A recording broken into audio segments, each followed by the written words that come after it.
Salut les ploucs!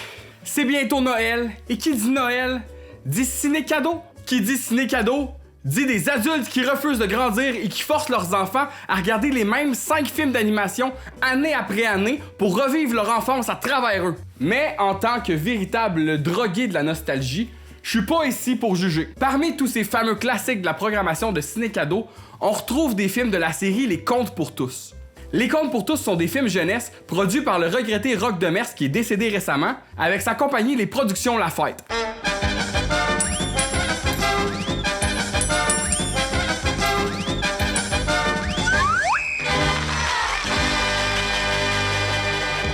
À chaque fois qu'on voyait ce logo-là à l'époque, on savait qu'on était pour avoir du bon stock.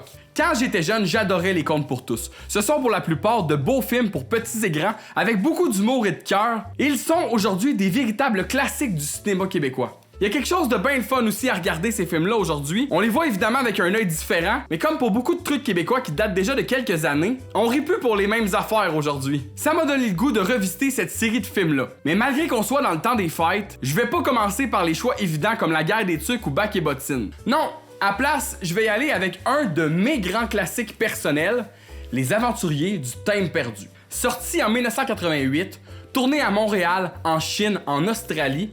Quand j'étais kid, je trouvais ce film-là aussi épique qu'un Indiana Jones. Il y avait de l'aventure, de l'action, de l'humour, du fantastique. Je l'avais sur une cassette enregistrée, puis je l'ai usé à cordes bien raides. Malgré que le film a été tourné en majeure partie au Québec, les acteurs sont anglophones et le doublage français est assez inégal au niveau du jeu, ce qui donne aussi des scènes mémorables qui méritent clairement une relecture. Donc sans plus attendre, voici le Conte pour tous numéro 7, Les Aventuriers du Thème perdu.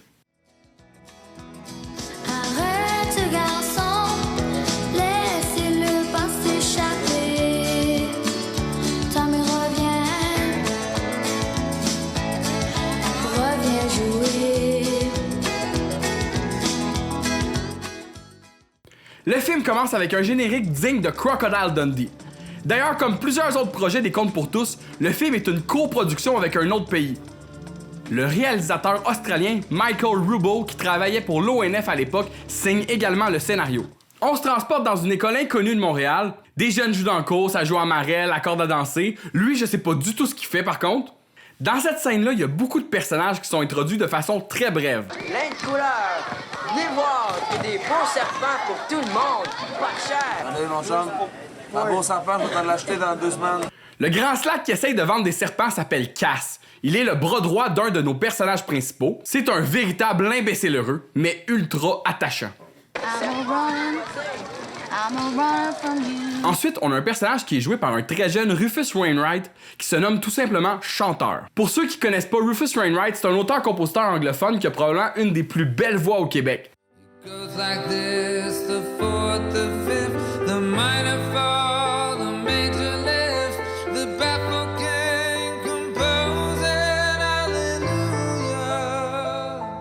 Il est le fils de Kate McGarrigle du duo des Sœurs McGarrigle qui ont composé la musique de ce film-là.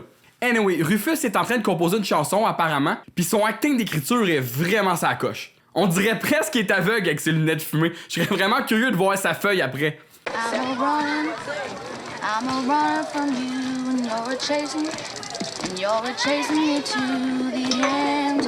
Son personnage est vraiment pas important dans l'histoire, mais je le trouve tout de même fascinant puis on y reviendra. Après ça, on a Connie qui arrive sur son skate banane avec l'entièreté des années 90 sur lui.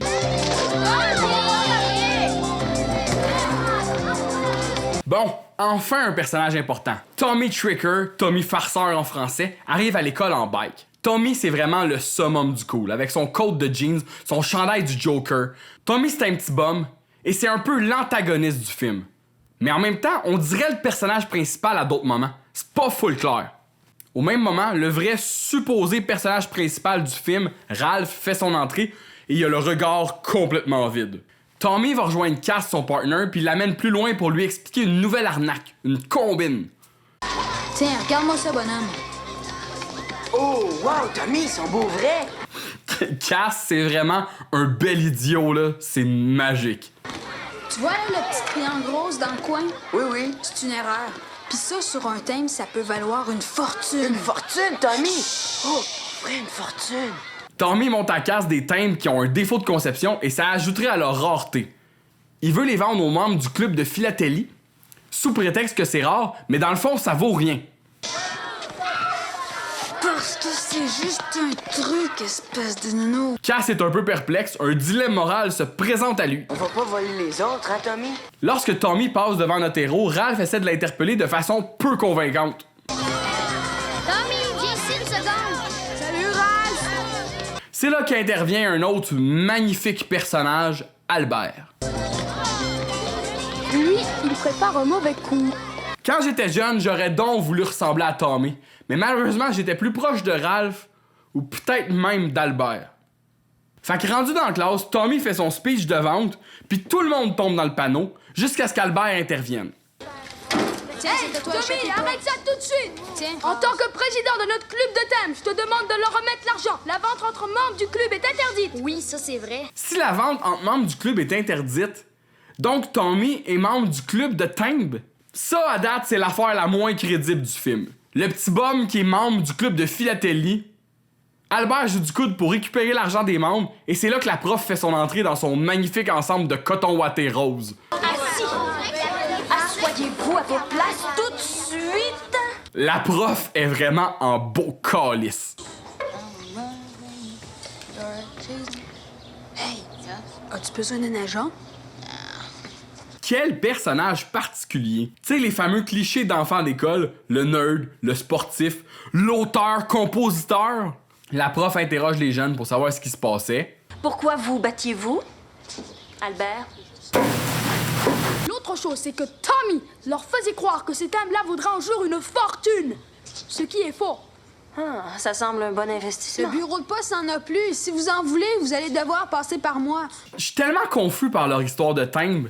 Fait qu'il y a une erreur sur les timbres. Tommy fait croire au monde qu'ils vont valoir de quoi, mais dans le fond, ça vaut rien.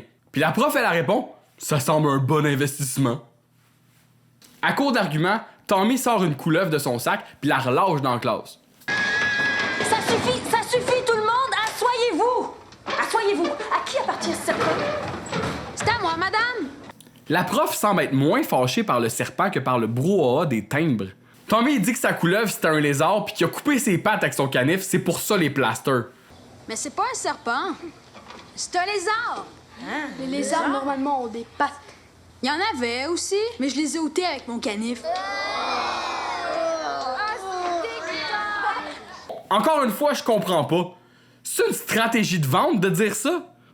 Et pour un lézard, il rampe drôlement vite. Est-ce que ton père, lui, va toujours drôlement bien? Aïe aïe, quel hostie de call sale! Voyons donc le plan d'après, c'est pas Albert qui part en ambulance. Kevin qui est en amour avec toi.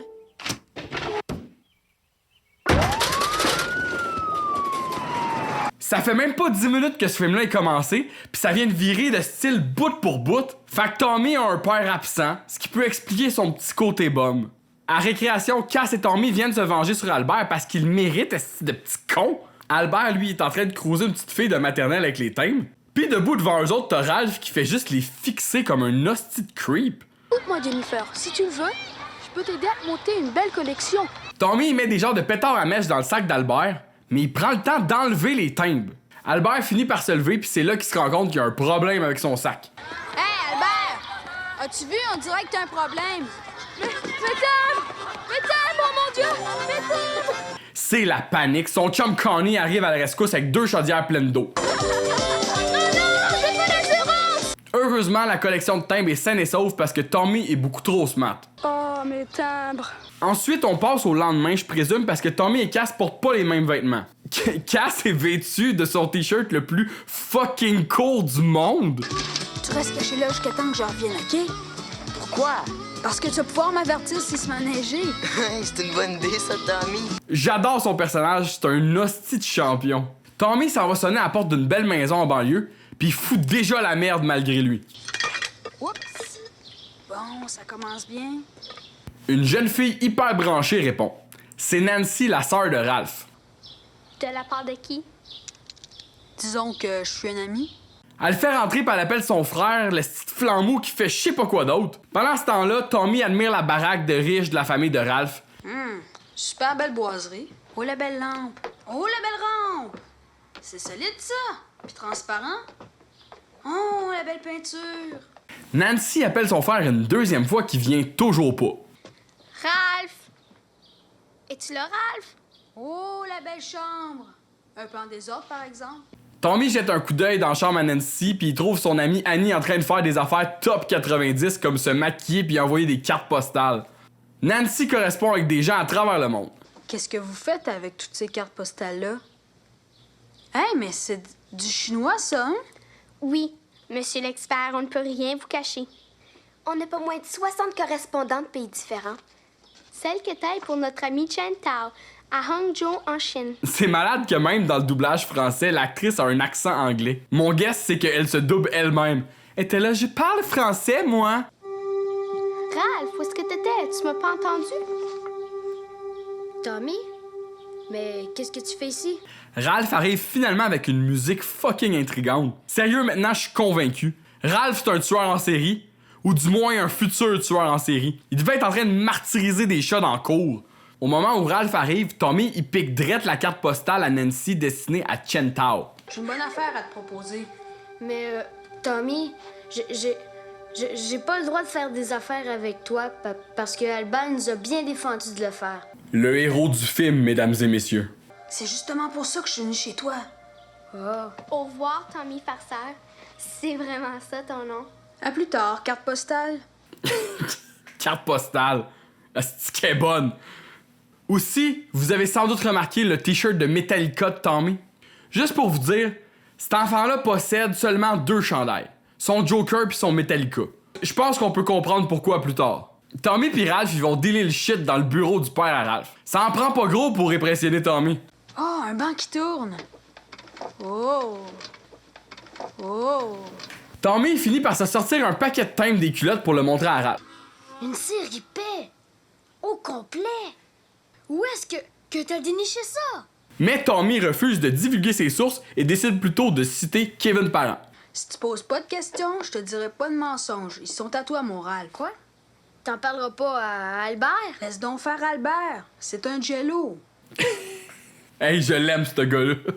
Fait que Ralph offre des thèmes plutôt lame en échange de la série paix. OK. J'ai mon set d'astronautes et j'ai mes timbres d'animaux et mes timbres australiens. Non. Et Tommy est pas down pantoute. Non, lui, il veut plutôt voir ce qu'il y a dans le gros cartable rouge.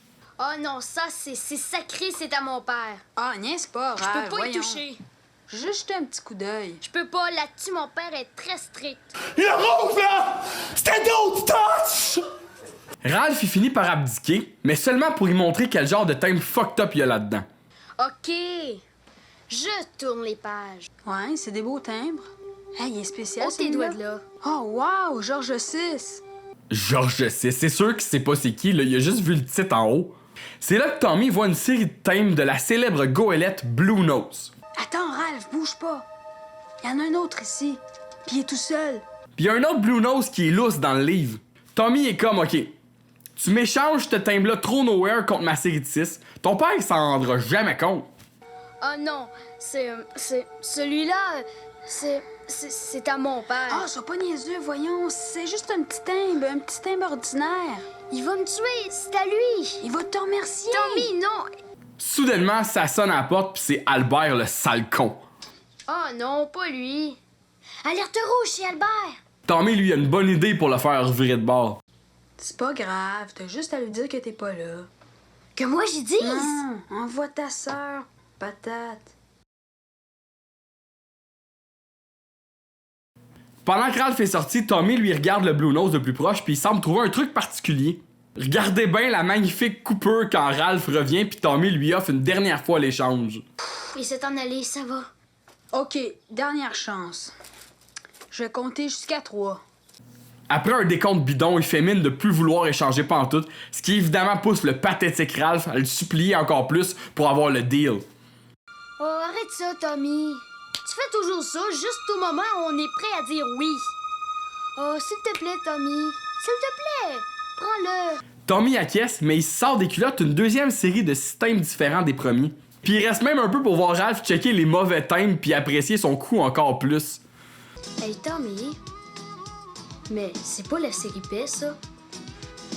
Ça prend un bon 10 secondes à Ralph pour se rendre compte que c'est pas les mêmes thèmes que tantôt. Puis même après ça, il court après, puis il pense encore que Tommy s'est juste trompé. Tommy! Bye! Farceur un jour, farceur toujours! Tommy! À ce moment-là, le père de Ralph arrive, et Ralph réagit tout à fait normalement.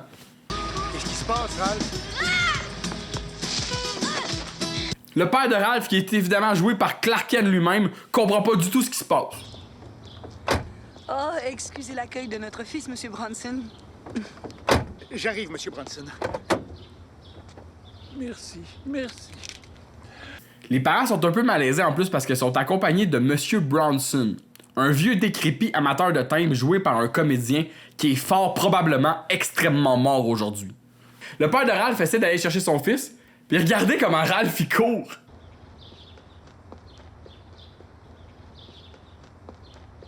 Faites attention à la marche, nous rénovons. Merci. Faites attention à la marche, nous rénovons. Je lui ai déjà dit. Ralph se cache dans un cabanon au fond de la cour. C'est sûrement là qu'il torture des chats. Pendant que les parents installent le vieux cadavre dans le divan. C'est le Seaway inversé dont je vous avais parlé. Ah oui. En parfaite condition. Le père s'en va essayer de raisonner son fils. Ralph, je voudrais te parler. C'est quoi ça porte du cabanon? C'est-tu des ossements humains? Je vous l'ai dit, là. Tueur en série? Hey, Monsieur Bronson est ici. C'est lui qui m'a fait aimer les thèmes quand j'avais ton âge. Malgré l'offre alléchante d'aller rencontrer Monsieur Bronson pour parler de thème, Ralph refuse de sortir. Sérieux, Ralph connaît rien dans l'art de faire des mauvais coups, là. Tu fais semblant de rien jusqu'à ce que tu te fasses pogner, puis même après ça, tu continues de nier. Nancy, elle, en bon enfant sage et bien élevée, elle va se présenter au vieux timbré Bronson. Timbré. Est-ce que vous êtes vraiment un grand collectionneur? Pas vraiment. Quoi? Il y a 2 secondes, il était comme en parfaite condition. Puis là, il dit qu'il est pas un grand collectionneur de timbres. Je pense que Bronson il essaie d'avoir l'air cool devant Nancy. Pendant ce temps-là, Tommy arrive au magasin de timbres pour montrer son stock. Ça colle, les gars? Celui que je voulais voir. La voix de ce gars-là est malade. Où est la série PEC que tu nous as volée il y a 2 semaines, hein? Hey, j'ai rien volé. Je l'ai emprunté, pas vrai, Jim? On apprend que Tommy a volé, ou plutôt emprunté, comme il dit, la série PEC qu'il voulait échanger à Ralph.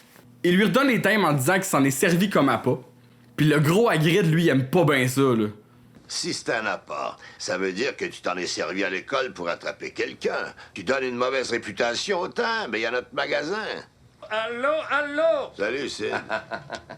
What the fuck? C'est qui ça? C'est un album que j'ai eu d'une brave petite veuve. Et savez-vous quoi? Eh bien, j'ai résisté à la tentation de l'ouvrir. Sid, c'est un énergumène qui veut vendre un album de thème qui a piqué une veuve. Décidément, les tripeux de thème sont plus croches que je pensais. Pendant que les vieux s'obstinent, Tommy, lui, drop son Blue Nose sur la table. Quoi?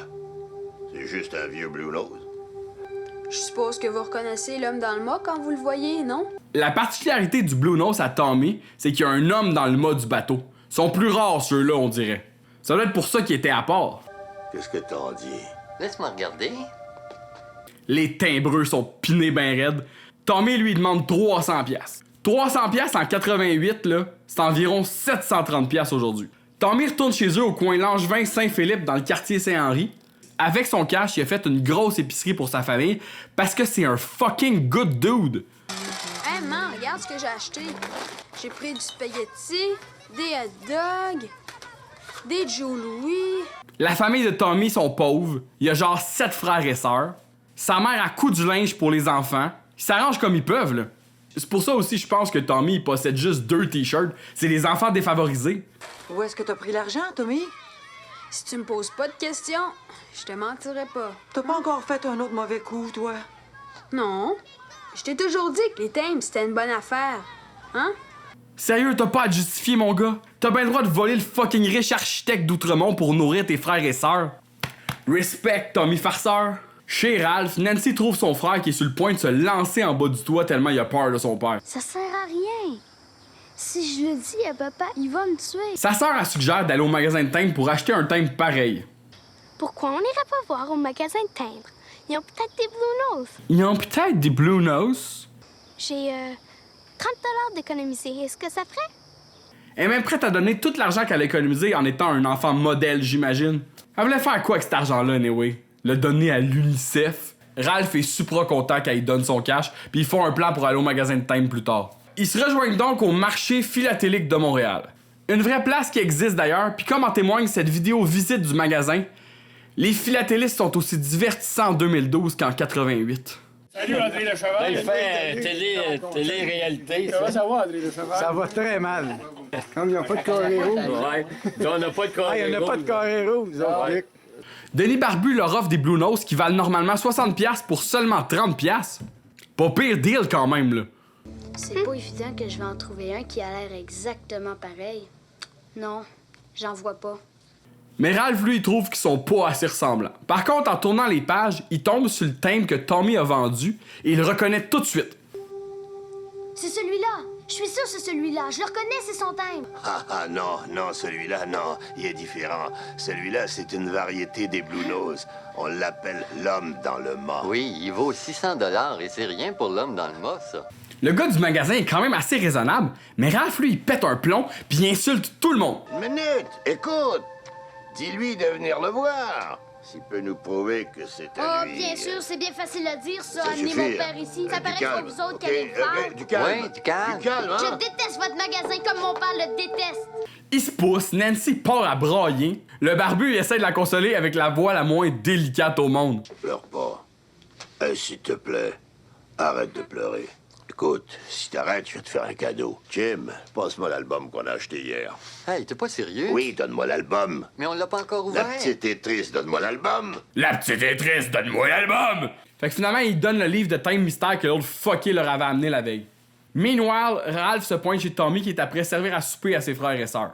Dépêche-toi, Tommy. J'ai encore faim. Toi, t'as toujours faim. C'est normal, je suis un gars. Je sais pas trop c'est quoi son plan, là. Tommy, il l'a vendu le thème. Les doubleurs de la famille à Tommy sont meilleurs que la plupart des comédiens du film, sérieux. Les filles, ça mange moins. Hey. OK. Combien vous en avez mangé? Je l'ai mangé, je l'ai mangé. T'en as mangé 4, je les ai comptés. Moi-même, en tant que fils de mère monoparentale ayant vécu quelques années à Montréal, je trouve la représentation de la pauvreté assez bien dépeinte. Mais je comprends pas qu'est-ce que ça fait dans un film d'aventure familiale. Oui, papa, lui, est-ce qu'il disait la vérité? Toi, tu seras mieux de te taire! Papa est parti. Je jamais entendu parler de lui. On a dit qu'on n'en parlerait plus, papa. On n'en parle plus, papa. On mange. C'est là que Ralph se fait spotter par le chien, puis il fait tomber une échelle parce qu'il y a plein de crap sur le balcon. Faut pas qu'il s'échappe. On va l'attraper. La horde de petits farceurs poursuivent Ralph dehors, puis il tombe dans les escaliers comme un bel idiot. Il réussit tout de même à se pousser en bicycle, et un des frères de Tommy sort une de mes répliques favorites du film. C'était qui? Ben, je le sais pas, on l'a pas vu de face. Ralph revient chez eux en boitant, puis il rentre dans la chambre à sa sœur par la fenêtre parce qu'il est la honte de sa famille à cette heure. Je suis allée chez lui, mais ils m'ont poussé en bas de l'escalier. C'est des vrais monstres. Il s'est tout scratché à la jambe, puis il dit qu'ils l'ont poussé dans les escaliers, mais c'est un fucking mensonge. Dis-les donc, t'es tombé tout seul, petit Christ de menteur, à place d'accuser les enfants défavorisés à qui tu voulais t'en prendre. Elle devient toute énervée quand elle se rappelle que le magasin lui a donné le vieil album de Time. Ça vaut rien. Mais il pogne tout de suite les nerfs encore, puis il est comme « Ça vaut rien! Tu t'es fait avoir, grosse conne! » Il déchire le livre en deux, puis il le garoche au bout de ses bras.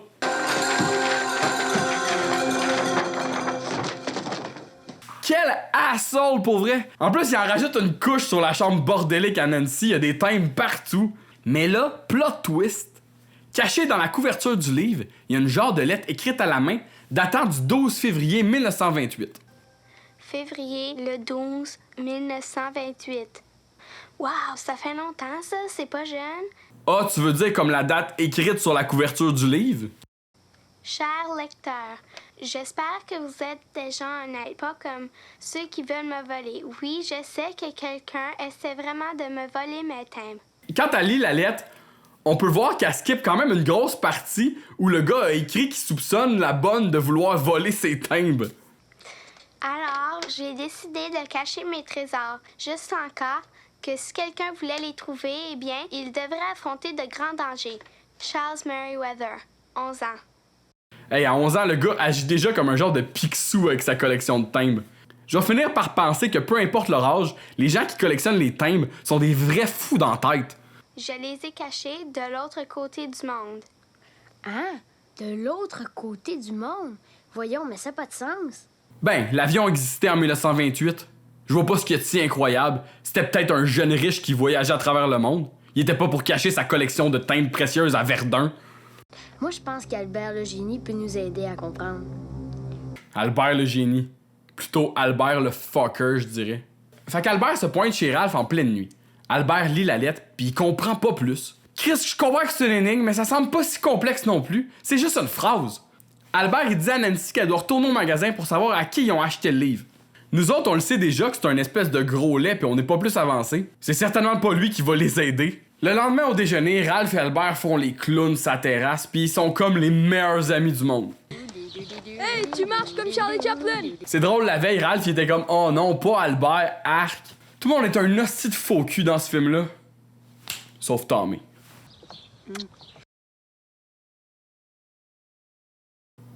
La mère de Ralph lui rappelle qu'aujourd'hui, il est supposé d'aller en excursion avec son oncle Ben.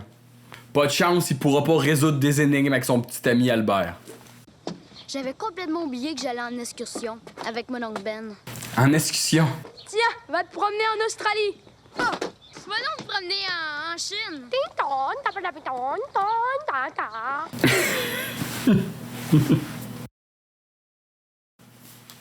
C'est en jouant avec leur gros ballon de planète Terre que Ralph a soudain une illumination. Il réalise que l'autre côté du monde, c'est probablement l'autre côté du livre. Juste comme ils sont sur le point d'ouvrir le livre, ils sont bien énervés, Pierre y arrive puis il est en beau calice. Ralph, est-ce que je peux te voir, s'il te plaît? Oui, j'arrive dans une seconde. Non, immédiatement. On dirait que Ralph avait comme passé à d'autres choses. J'ai évité mon père pendant 2 jours puis à cette heure, tout est correct, je pense. Fait qu'une fois confronté, Ralph passe aux aveux immédiatement puis son père le bannit de la chambre des timbres. Je veux plus te voir dans cette pièce, est-ce que c'est clair? Ramasse ta collection et va-t'en dans ta chambre. T'as plus rien à faire ici. Après, on le voit faire son sac, probablement pour aller en excursion. Nancy, elle lance des roches dans la fenêtre de sa propre maison. Puis elle fait des simagrées pas trop claires. Le soir, ils se retrouvent tous dans la cabane pour finalement lire la lettre. Me semble que c'est beaucoup de chandelles pour une cabane faite en bois. Ces enfants-là sont vraiment laissés à eux-mêmes. J'ai caché mes meilleurs timbres dans un album identique à celui-là. Il est au Sydney Stamp and Coin Shop, 17th Street, Sydney, Australie. Comment suis-je arrivé de l'autre côté du monde? Ah, ça, c'est mon secret. Oh shit, c'est Tommy! Donc, avec une formule magique, ils peuvent rapetisser puis voyager sur un timbre. Vous serez plus petit qu'un hanneton. Wesh, un hanneton? Pourquoi pas une fourmi? Hein?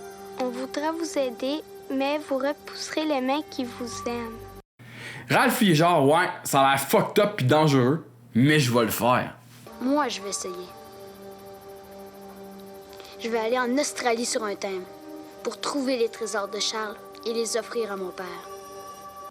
Qu'est-ce qu'ils font avec les chandelles? Ils ont frette, là? Tommy, lui, a tout entendu, puis...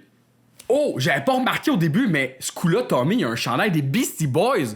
What up? Pensez-vous qu'il s'est acheté un nouveau t-shirt avec son 300$ qu'il a fait avec le thème à Ralph? Tourne, j'ai besoin de ton dos pour écrire. Bouge pas. Le lendemain, les 3 amis prennent l'autobus pour aller mettre leur plan à exécution. Ils lisent les règles pour voyager sur un timbre. Pour y voyager, le timbre doit avoir l'espace pour accueillir le passager qui désire partir. Mais oui, j'ai juste à monter derrière lui sur le cheval. Ben oui, toi, c'est si simple. À condition, évidemment, que la partie magique soit vraie. Je comprends que c'est un film pour enfants puis qu'il faut comme un peu prendre pour acquis que la magie existe dans cet univers-là. Voir qu'il y en a pas un en gang qui est comme... Hey, c'est une lettre écrite par un kid de 11 ans. Ça se peut-tu que ce soit complètement inventé?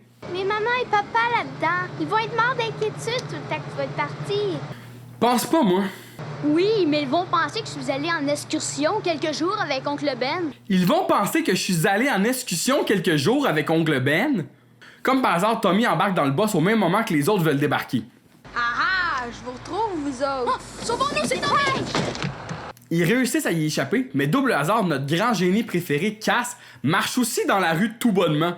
Tommy par la fenêtre du boss, il fait signe de leur courir après, puis s'ensuit une poursuite à travers le complexe des jardins. Et on a droit ici à une des meilleures scènes du film. Parce qu'en plus des moments loufoques et burlesques de la poursuite, il y a aussi un numéro musical de la part de Rufus qui interprète la chanson thème du film I'm Running avec son band New Age de préadolescent.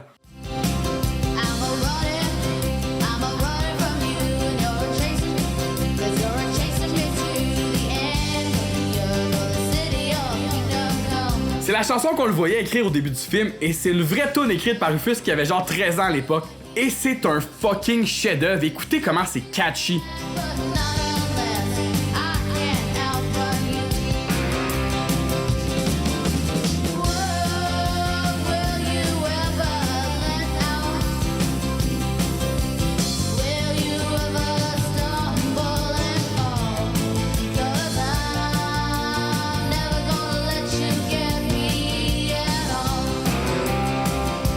Sérieux, ce gars-là avait pas besoin de se donner autant pour composer la chanson thème d'un film pour enfants, mais il a fait ça pour nous autres. J'aimais vraiment beaucoup cette scène-là quand j'étais jeune. La poursuite aussi est assez cocasse. Cass, il se pète la gueule partout, il se fait taper dessus avec une baguette de pain. Albert qui se cache dans un chariot de dégustation puis qui déboule les escaliers roulants.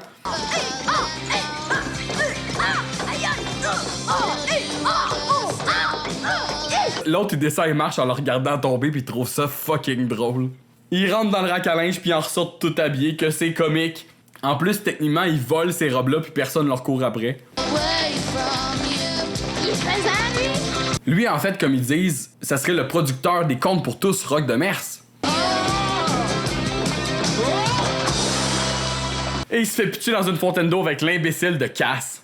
Rufus, il fait une face à la fin de la toune, genre aïe aïe voir que je fais un show de centre d'achat puis il y a du monde de mon école qui sont là puis qui foutent le bordel. Il y a sûrement même un peu honte de jouer devant genre un public de 6 personnes, dont des enfants de 4 ans. Après, on transitionne vers un autre moment musical, je dirais. Ils sont prêts à envoyer Ralph sur son thème, puis ils le font dans un parc où il y a un multi-instrumentiste qui donne un show super agressant. Ce gars-là trippe ben raide, sauf. Il trouve une boîte aux lettres qui est située en pleine place publique pour effectuer le tour de magie secret. Bon, tasse-toi un peu, Ralph. T'es en plein dans l'axe. Albert, il semble avoir fait des calculs super précis, mais comme vous verrez plus tard dans le film, ça donne absolument rien de faire ça. Il suffit vraiment juste de dire la formule magique. Ralph se met donc à réciter la fameuse formule magique, et c'est la formule magique la plus plate et la plus simpliste de toute l'histoire du cinéma pour enfants. Je suis prêt à y aller. Je suis prêt à rapetisser. Je suis prêt à voyager sur un thème. Je suis prêt à devenir aussi petit qu'un hanneton et à voyager sans jamais me plaindre.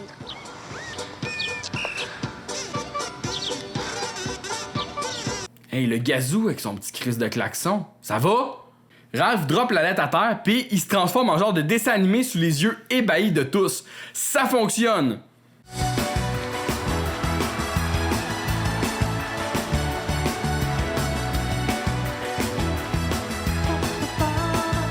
Ça a tout de suite marché, il est rendu sur le thème. Personne les a vus non plus, personne était comme Chris Esti, un cartoon en plein milieu de la place. Il essaye de pogner la lettre pour la poster, mais comme dirait Albert, il y a comme une force qui m'en empêche! Il y a comme une force qui m'en empêche! Oh, bien sûr, vous repousserez les mains qui vous aiment! Quel acting de feu ici! Ralph se fait piétiner par tout plein de monde. Dépêche-toi, Gloria, on va être en retard chez le dentiste. Par chance, la petite Gloria, qui est en retard pour son rendez-vous chez le dentiste, ramasse la lettre. Allô, petit garçon? Qu'est-ce que tu fais là? Elle vient pour essayer de la poster, mais là, il y a un fucking creep qui vient gosser la petite Gloria. Mais qu'est-ce que tu caches là? Alors, je sais pas si on doit la poster. Il bosse toute son enveloppe, puis après, il se met à se pogner avec l'enfant. Je te promets de m'en occuper. Faut que je la passe. Bon, je l'ai trouvée. Moi, à la place de la mère, je serais comme, voulez-vous bien arrêter de crier après mon enfant, espèce de malade? Tiens-toi! Gloria, pourquoi t'as fait ça? Oh, je m'excuse, elle est souvent comme ça quand elle doit aller chez le dentiste. Le monsieur, il réussit quand même à pogner l'autobus avec sa lettre. Il y a peut-être un chèque ou un mandat de poste là-dedans. Ça serait bien ma chance parce que je croule sous les dettes et que je vais probablement me ramasser dans le fleuve si je paye pas mes dettes de coke d'ici vendredi. Finalement, il y a rien de tout ça dans l'enveloppe, fait qu'il y a Chris par la fenêtre, puis Ralph tombe dans la rue juste à côté de Nancy. Il se fait finalement jeter dans une poubelle par une madame qui est probablement morte aussi aujourd'hui. Salut! Ton frère est pas là? Tommy arrive vers Nancy, puis il est pas du tout en mode poursuite comme tantôt. Il sait pas ce qui s'est passé, il a pas revu son ami Cass, qui est probablement dans une prison de centre d'achat en ce moment. Puis Tommy semble aussi se crisser ben raide de la formule magique à cette heure. Il jette son sandwich aux sardines dans la poubelle puis ça coule sur le thème de Ralph. Il y a un itinérant sous qui ramasse la sandwich. Albert arrive.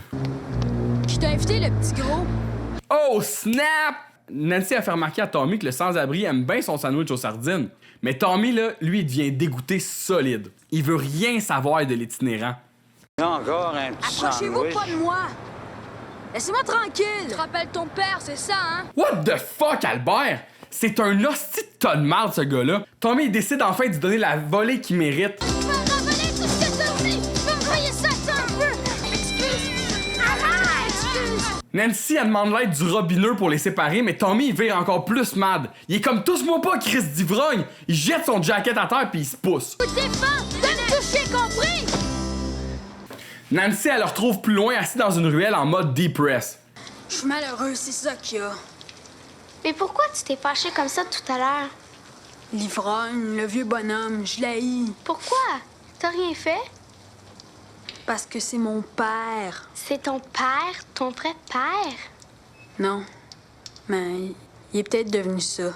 Le film a pas du tout besoin d'aller aussi deep et triste, mais sans que tu t'en attendes, ça devient ultra sombre. Pendant ce temps-là, le robineux, il trouve le thème de Ralph par hasard, puis il décide de le donner à Tommy pour se faire pardonner d'être commier, j'imagine. Le robineux laisse l'enveloppe là, puis quand Tommy le trouve enfin puis qu'il réalise que c'est Ralph qui est sur le thème, il est là. Oh yeah! La chance me sourit à nouveau! Oh, Ralph! Le soir, il appelle Nancy avec une voix trop débosse pour dire qu'il a trouvé le timbre. Salut, bébé, j'ai ton frère. Dans le fond, lui, il peut la poster, la lettre, parce qu'il aime pas Ralph. Les mains qui vous aiment, c'est pas Tommy. T'inquiète pas, il est en sûreté. Il prend un bain. Tout ce qu'il a besoin à cette heure, c'est l'adresse à Sydney, parce que la première enveloppe est maintenant scrap. J'aime que l'amie de Nancy, Annie, elle soit dans la chambre à ce moment-là. J'imagine le moment où elle a tout dû y raconter l'histoire. Ok, fait que là, mon frère, il est devenu plus petit qu'un hanneton pour voyager sur un thème, pis s'est fait piler dessus par un homme orchestre, pis l'ivrogne qui mange des sardines, ben c'est le père à Tommy. Mais comme on disait, parce que Tommy, c'est un fucking bon gars, il va poster Ralph. Là, ce que je souhaite, c'est d'avoir la bonne adresse. Mais est-ce que vous avez reconnu la carte postale? Ben oui, c'est celle qui a volé chez Nancy, qui était destinée au correspondant chinois. Donc, Ralph se ramasse non pas en Australie, mais bien en Chine chez le fameux Chen Tao. Farceur un jour, farceur toujours.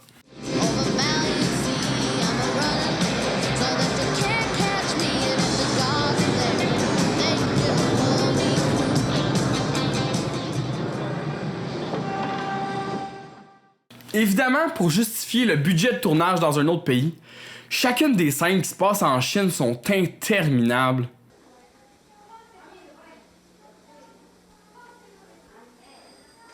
C'est l'Australie, ça? Je suis supposée être dans un magasin de thème, pas dans une maison. Chen Tao finit par arriver chez eux puis voit la lettre. Ah, c'est Nancy. Il pèse sur le thème de Ralph, qui flash en rouge puis ça repart la fucking toune de Gazou, comme si Ralph avait emporté avec lui le son de Montréal.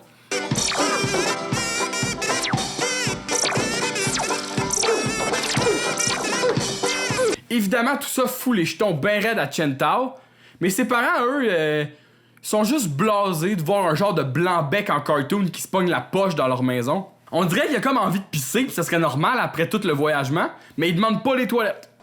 On est en Australie, hein? Est-ce qu'on est en Australie? D'après toi, champion? Nancy est ma sœur. Non? Nancy, my sister. Oh! Ralph? Oui, c'est moi, Ralph!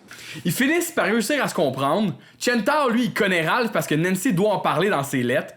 Cher Chen Tao, mon frère Ralph est un psychopathe qui torture des chats. À l'aide. Chen Tao décide d'amener Ralph voir quelqu'un qui parle anglais pour qu'il puisse communiquer puis se comprendre. Avant, il l'amène au marché public pour absolument aucune autre raison que de montrer des locaux. C'est sûr que ces gens-là, c'est pas des comédiens. Ils ont juste filmé plein de monde en Chine sans leur autorisation.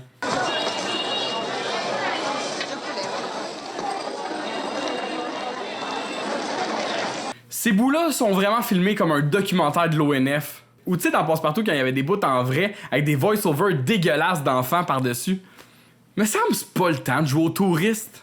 Chantao et Ralph deviennent des amis instantanément. Je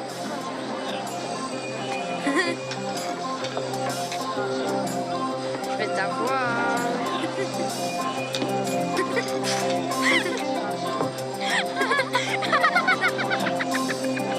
Chantao amène finalement Ralph dans une classe d'anglais. Tall trees, big tall trees. The coast of Canada is a beautiful sight with the tall trees, big tall trees. My name is Ralph and I'm come from Canada. Hello, Ralph. La personne qui traduit les lettres à Nancy est là aussi. Elle s'appelle Mei-Ling. Je sais que tu parles français et anglais. Ah oui? Oui, parce que je traduis toutes les cartes postales que ta sœur envoie à Chantao. Oh, OK. Comme tu vois, j'ai appris aussi un peu de français. Mais dis-moi, pourquoi es-tu en Chine? Parce que ici, personne ne savait que tu venais. Ralph se met donc à conter l'histoire. It all started off with Tommy Tricker. Tommy Tricker. Tricky? En français, c'est Tommy Farceur. Ouais, je comprends les jeunes. Moi aussi, je trouve qu'il est nice, Tommy. En narration, on entend Ralph qui envoie une lettre à sa sœur pour lui expliquer il est rendu où dans le monde. Savais-tu ça qu'en Chine, ils ne connaissent pas le pâté chinois? Chantao et Mei-Ling, là, ils veulent aider Ralph, ils veulent le poster aujourd'hui. Mais Ralph trouve qu'il y a trop de monde. Puis il reste encore pas mal de budget de tournage pour les scènes en Chine, fait qu'on va étirer ça un peu, hein. C'est là que Chantao il a l'idée de faire transporter Ralph par le dragon du lac. Rendu là, hein, pourquoi pas?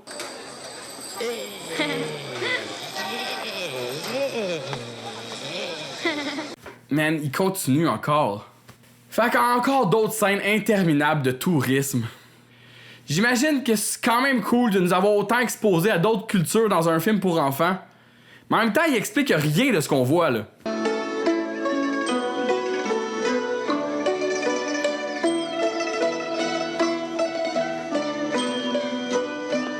Cette fille-là, elle voit tout de suite que Ralph, c'est un psycho, puis elle est super déstabilisée.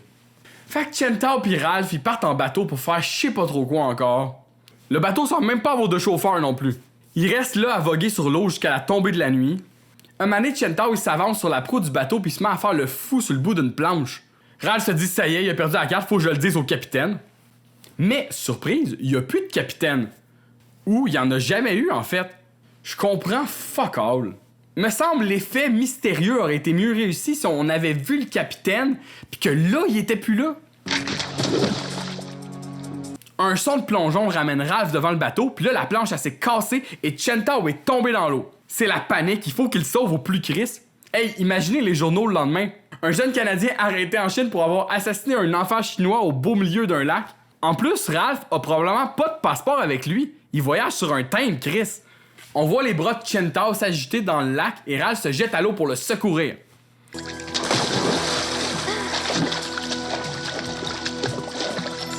Finalement, Chantao ressurgit par miracle de l'autre bord du boat, puis on dirait que son linge a même pas l'air mouillé, juste ses cheveux, là. Le lendemain, le bateau revient magiquement tout seul sur la rive pendant que nos deux amis dorment. C'est Mei-Ling qui les réveille, puis sa voix sonne fucking weird dans ce bout-là. On dirait genre un robot. Et toi, Ralph? Oh, Ralph, je t'en prie, réveille-toi. Ralph, tu as passé le test. Mais quel test? Le test du courage. Je suis fière de toi. Mais maintenant, le dragon est prêt pour le voyage. Il faut nous dépêcher, OK? Viens. Elle apprend à Ralph qui a passé un test de courage et qui est maintenant prêt à voyager sur le dragon. La Chine, c'est très spécial. Après tout le build-up à propos du courage puis du dragon, le dragon, c'est juste un fucking cerf-volant qui drop des lettres. Veux-tu bien me dire à quoi ça a servi ce petit test-là? Ils ont monopolisé vraiment beaucoup de monde pour un procédé qui nécessite de la magie. Me semble que dans ce film-là, tout le monde achète vraiment vite le concept de « je voyage sur un timbre ». Fait que là, pour ce voyage-là, les jeunes vont chanter la formule pendant que Ralph court vers le dragon. Les règles des voyages de timbre sont très malléables, on dirait.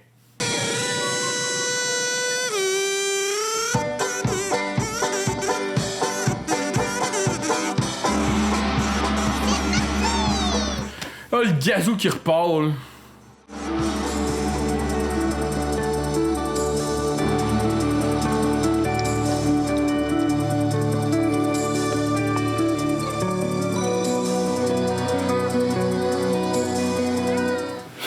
tellement long avant qu'il droppe la lettre.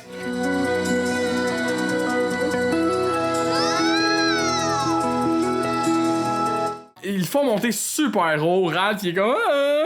Puis là, il faut coordonner avec genre la factrice qui passe en basic. C'est tellement compliqué pour rien. Il aurait pu tout simplement genre le mettre sur un thème puis dire à quelqu'un qui passe hey, excuse, peux-tu ramasser puis poster ma lettre? J'ai le dos barré, de quoi du genre?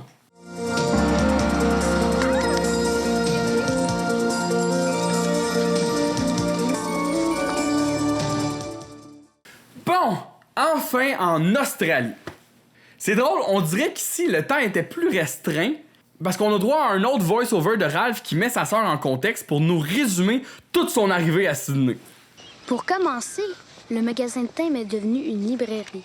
Et la postière a remis ma lettre, non pas au propriétaire, il est mort, mais à sa petite fille, Cheryl, qui est du genre grognon. J'ai appris que c'était la 2e fois en 2 jours que Cheryl recevait une lettre pour son grand-père. La sympathique Cheryl a pas l'air bien surprise de voir un voyageur de thème qui se pogne la poche en sortant d'une lettre. Cette fois-là, il dit qu'il a vraiment toute une envie de pisser. Quoi?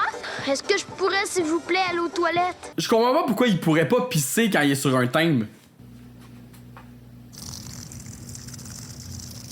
Cheryl, elle est prête à toute éventualité.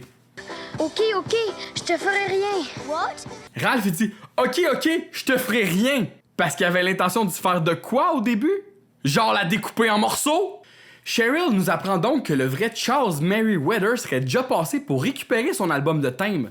Mais de quoi est-ce qu'il avait l'air? Il avait les cheveux collés avec quelque chose. Il avait des vêtements anciens. Il avait l'air bizarre. Tu vois ce qui arrive quand tu perds ton temps en Chine, Ralph? Charles serait parti à la recherche du livre de thème chez Mike, l'oncle de Cheryl, qui a hérité des objets du magasin de thème de son grand-père. Ralph voudrait lui aussi aller voir Mike pour avoir l'album, mais Cheryl est comme « No way! » No way! Oncle Mike s'appelle Mad Mike. Et sais-tu pourquoi? Il est cinglé. Il est dangereux. Mais après même pas 5 secondes de réflexion, Ralph convainc Cheryl de l'aider. Ils prennent donc le ferry pour se rendre chez Mad Mike. J'avais peut-être perdu l'album, mais j'allais avoir la chance de rencontrer Charles Merriweather. Rencontrer Charles Merriweather t'aidera pas beaucoup pour réparer ta gaffe avec ton père, là. Comment on se sent petite comme ça? Imagine-toi que le pont est un énorme pied et qu'il est en train de descendre sur toi. Et qu'il va t'écraser. Wow! Hey, wow! Voyons, Cheryl, c'est complètement débat ce qu'il te dit. On apprend aussi sur le bateau pourquoi Mike est devenu fou. Il a toujours rêvé de posséder un zoo. Et il avait des animaux de trouver. Ils étaient magnifiques. Mais il y a une personne qui est venue un soir et les a empoisonnés. C'est depuis ce jour qu'il n'est pas bien. C'est tout? Elle finit ça sec de même? Aïe, je veux pas rire de son français, là, mais elle est vraiment à chier pour raconter des histoires, là. Qui a empoisonné les animaux? Pour quelle raison? Arrivé chez Mad Mike, Cheryl veut pas aller plus loin et Ralph décide de l'insulter pour la convaincre. Je croyais que les filles d'Australie étaient braves. Brave, mais pas stupide. Ils entendent quelqu'un arriver et se cachent rapidement. Un petit gars habillé en habit ancien, tout preppy, se pousse avec un livre dans les mains, puis il y a possiblement Mad Mike puis un autre dude agile comme un singe qui court après. Hey, c'est Charles Merriweather. Oh oui! Mais on dirait... Mais non, c'est Tommy! Tommy Farceur! C'est mon boy Tommy en costume d'époque pis tout, encore pris dans des plans foireux mais super élaborés parce que c'est un fucking génie. 1, 2, 3. Je suis prêt à y aller. Je suis prêt à ratisser. Je suis prêt à voyager sur un thème. Je suis prêt à voyager sur un thème. J'ai pas le temps de finir la formule. Dépêche! C'est qui, lui? C'est Mad Mike. Tommy est sur le gun ben raide, il essaye la formule pour voyager sur un thème puis se pousser avec le livre de Charles, mais Mad Mike puis son goon le rattrape. Bon, avant d'aller plus loin, là, arrêtons-nous un peu sur cette révélation choc qui, moi, m'avait jeté à terre plus jeune. Je conviens que c'était assez prévisible comme punch puis c'était pas une énigme si complexe à résoudre, là. Mais moi, ça me fascine bien raide de savoir que pendant que Ralph se tournait les pouces avec Chen Tao, De son côté, Tommy a voyagé tout seul sur un thème jusqu'en Australie en se faisant passer pour Charles Mayweather, puis a presque réussi à voler le livre chez un fou qui s'appelle Mad Mike. Calisse, c'est ce film-là qu'on veut voir! Pas un genre de docu-D sur les platitudes de Ralph en Chine! En anglais, le film s'appelle Tommy Tricker and the STEM Traveler. Tommy Tricker, c'est lui le héros du film dans le fond! Tommy, c'est aussi le seul personnage qui a un backstory avec son père absent pis tout. Comment ça, le focus du film, c'est Ralph, le style mauvais? Pour vrai, j'exige un alternate cut. Les aventuriers du thème perdu, Tommy Edition. Wow! Evie! Maintenant, qu'est-ce que tu penses faire? Fait que là, Ralph, il veut évidemment aller libérer, c'est déjà ça. Mais Cheryl est encore super chiante. Coupe à un bout total nowhere où Ralph recrute un petit Australien pour aller chez Mad Mike. Peut-être après la partie? Fait qu'on a droit à une partie de cricket, câlisse. Hey Ralph, Tommy est probablement en train de se faire donner à manger à des crocodiles à l'heure qui est. Veux-tu bien laisser faire la crise de partie de balle?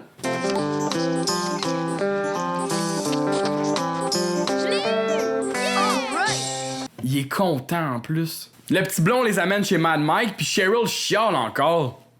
Cheryl, you are a chicken. C'est pas vrai. Ralph décide de s'approcher tout seul de la maison. Mike sort pour aller jaser à Tommy qui est enfermé dans l'enclos des kangourous. Why? See all these kangaroos? They're all liars too. You're gonna stay with them until you learn to tell the truth. Ce gars-là me semble super stable. Tommy se plaint à Mike qui a faim, mais là, Ralph arrive à la rescousse. Il fait savoir sa présence à Tommy avec le fameux signe.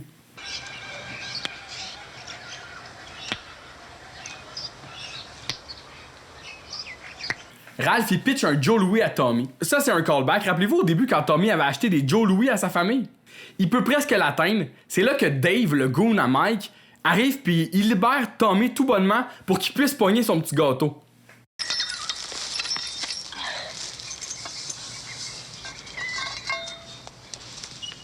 Dave, il prend le poteau qui retenait Tommy pour faire des puffs de bong avec.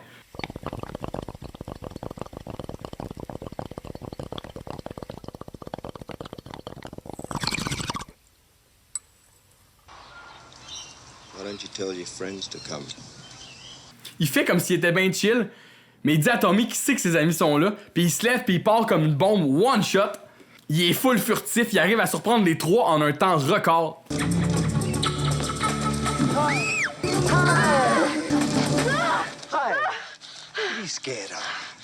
Mais là, bizarrement, plus tard on est le soir, Mike puis Dave sont sur le bord du feu, puis les jeunes ils sont pas là. Comme si Dave il les avait dans le fond laissé partir, il leur a juste fait peur. Ce soir-là, Mike est triste parce qu'il pense à la fois qu'on a empoisonné ses animaux. A night just like tonight. When they came in and poisoned my animals. Mais il dit ça juste à Dave, qui doit avoir entendu l'histoire au moins 100 fois. Les jeunes sortent du bois avec un cadeau pour Mike pour négocier la liberté de Tommy. Hey, Mad Mike? Hey, Mad Mike! Ça part bien des négociations. Nous avons un beau cadeau pour vous. Something for your zoo. Un koala. Il y en a pas du zoo, Chris, l'art de rentrer le couteau dans le plaie. Ok, c'est quand même cute, là. Il donne un bébé koala qui tient lui-même un toutou koala. Mais ils ont pris ça où, Chris? Ils l'ont-tu volé dans un vrai zoo? Well, I want the prisoner and I want the book. Ralph offre aussi Cheryl. Et j'ai même autre chose pour vous. Votre nièce, Cheryl. Hi, I'm Tom's daughter. Tom's daughter? Come here. Come by the fire. I'll stay here, if you don't mind. Il était très touché de retrouver la fille de son frère. En narration, Ralph il dit à sa sœur que Mike était très touché de retrouver sa nièce. Mais nous, on le voit, là, pas tant que ça, puis c'est même malaisant, ils se disent genre pas plus que 2 mots. Mike accepte de libérer Tommy, mais pas avant d'y faire la morale un peu. Who does this book belong to? À Ralph. Mais c'est plus à Charles. Je vois pas pourquoi le livre est plus à Ralph qu'à Tommy, parce que c'était son plan à lui au début, puis que Tommy a été sneak. Mike demande à Tommy s'il va continuer de mentir, puis Tommy il fait une face du genre probablement, man. Et c'est ainsi que nos amis repartent ensemble pour le Canada. Dave chante une chanson aborigène qui ressemble étrangement à Alouette, gentille Alouette.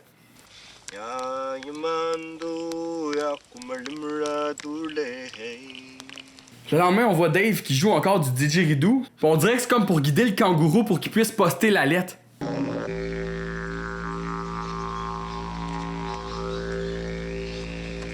Oh, wow! Après, on dirait que c'est comme s'il avait guidé l'avion aussi. Chris, la lettre, elle vient d'être postée par les petites mains de kangourou. Et c'est ainsi que nos deux amis sont pas vraiment amis dans le fond, là. C'est ainsi que nos deux héros rentrent enfin au Canada. Il est là, c'est vrai!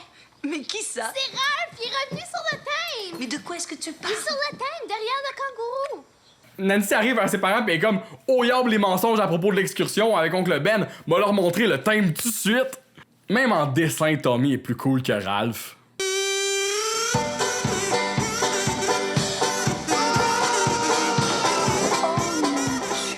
Pierre qui tombe en bas de sa chaise, enfin quelqu'un qui a une réaction appropriée à être témoin d'un événement surnaturel qui change complètement tes perceptions sur la vie en général. Les kids revolent dans les airs pendant trop longtemps, puis il y a une succession de mauvais gags, de souvenirs qui ont rapporté l'Australie qui tombent un par un.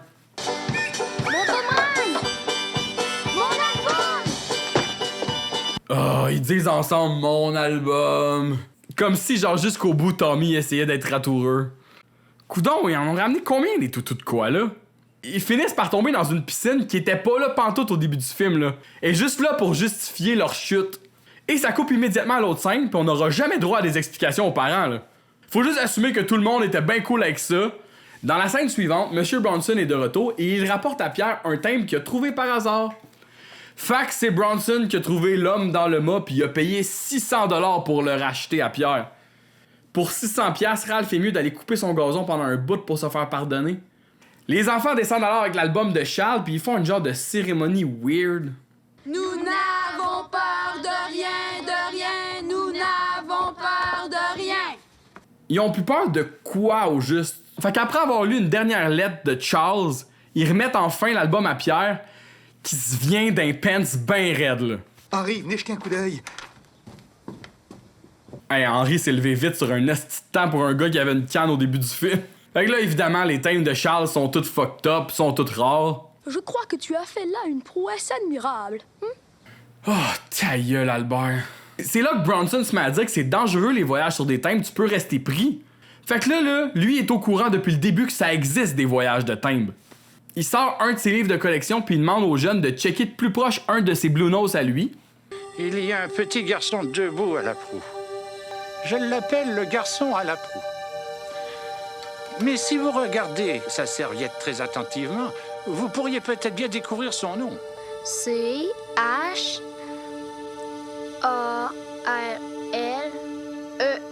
Charles! Oh mon Dieu, Charles est prisonnier du Blue Nose à Bronson. Pourquoi? Pourquoi son timbre à lui? Le dessin est tellement laid en plus.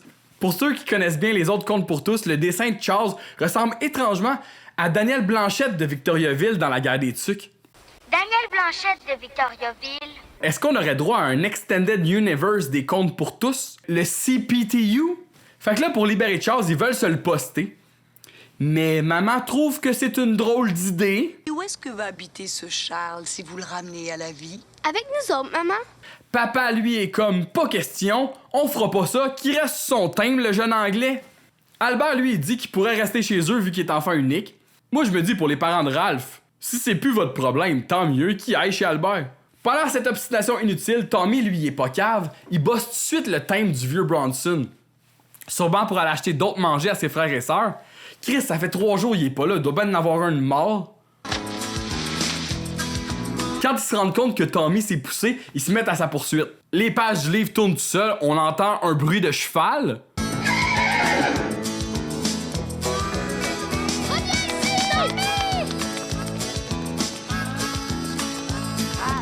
Qu'est-ce qui se passe? Une rechute? Ralph, c'est quoi une rechute? C'est quoi une rechute? Un jour tu le sauras, mon casse.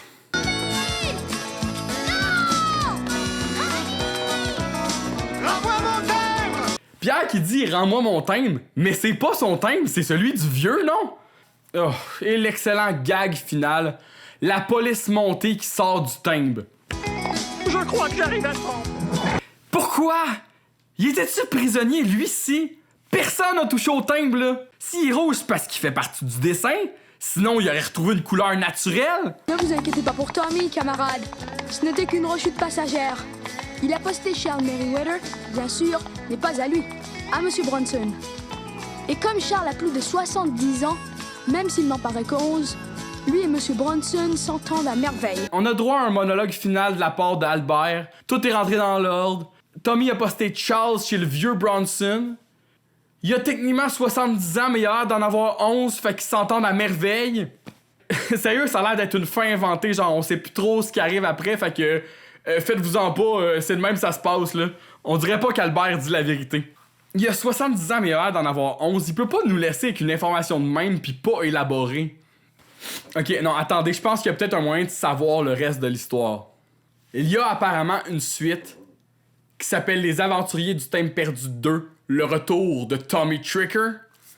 Une suite avec aucun des acteurs originaux du premier film. Tabarnak, qu'est-ce qu'on attend?